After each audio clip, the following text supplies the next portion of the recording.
Ford to explain more about irradiated food. Good morning to you. Morning, Martin.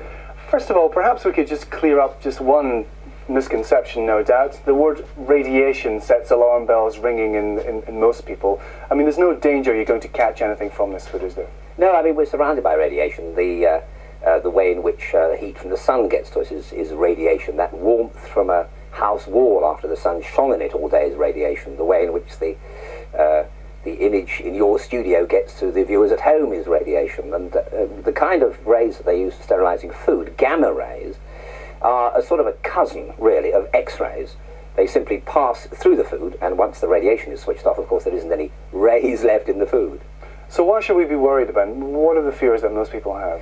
I personally don't think we should be worried, but the fears still have to be stated. And they really hang on the fact that people always feel that radiation must be bad news, despite the fact that we're surrounded by it every day of our lives. They're also quite convinced, of course, that anything unnaturally done to food must be bad. But you've got to accept the fact that we are civilized, that we insist on living in these strange, unnatural environments called cities and towns. We do buy from the most unnatural of organizations called supermarkets and shops. And if you're going to do that, you have got to do something to process food, or it simply goes bad. Well, is it not just a method of prolonging food? I mean, does it actually keep it fresh, or does it just prolong it in some kind of sort of suspended animation? Well, a bit of both. That's a good question, because it does two things. One of the things that radiation does is to actually kill any germs in food, so that if you take food that just might have just one or two bacteria, which if you leave it at room temperature are going to multiply and poison the food, those will be zapped by gamma radiation. But if you give much lower doses, 100 times less, then you can actually stop food from growing any further. So that, for instance, if you've got potatoes and you give them quite a small dose of radiation, they won't sprout. And that doesn't merely mean that they stay, as it were, fresh for longer, but sprouting potatoes can go green and can be not only less nutritious, but even dangerous for you. So in that sense, radiation does both tasks. It gets rid of organisms which are contaminating food, and it also stops food itself from deteriorating. But surely is it not the case that radiation always carries some kind of risk with it? No.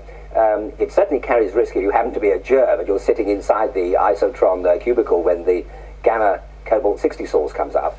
But once the radiation is switched off, there certainly isn't any radiation left in the food, any more than you've got sunlight beaming out of your sheets after they've been sterilized on the line. I mean, the radiation goes when you switch it off. And what about labelling? Do you believe that labelling should be very clear as to what is and what isn't irradiated? I think it should. I think it should, because it's only right to inform people of what goes on. But remember that if you do tickle food with radiation, then you can actually make it last almost indefinitely at room temperature. And that has never been possible before.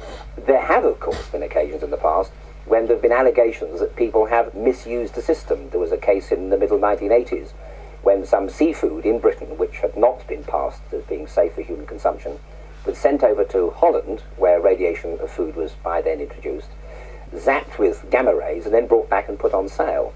And people have said, well, if we introduce radiation, there'll be a lot more of that kind of thing going on. But that's not really an argument. That means that if you've got crooks who are going to try and recycle food they shouldn't, they're going to find any way available to do it. And they use heat if we hadn't got radiation. So I don't think that nuclear radiation of food can ever be said to, as it were, make dishonest food producers. There are already laws against recycling inedible food, and they, of course, must always apply. Okay, Brian Ford, well, thank you for joining us. I'm sure you'll agree with me anyway on the final point that the best food is the freshest possible, picked and eaten as soon as you can. Tomatoes in pots on your mantelpiece, that's the answer. Thank you very much indeed for joining us this morning from Peterborough.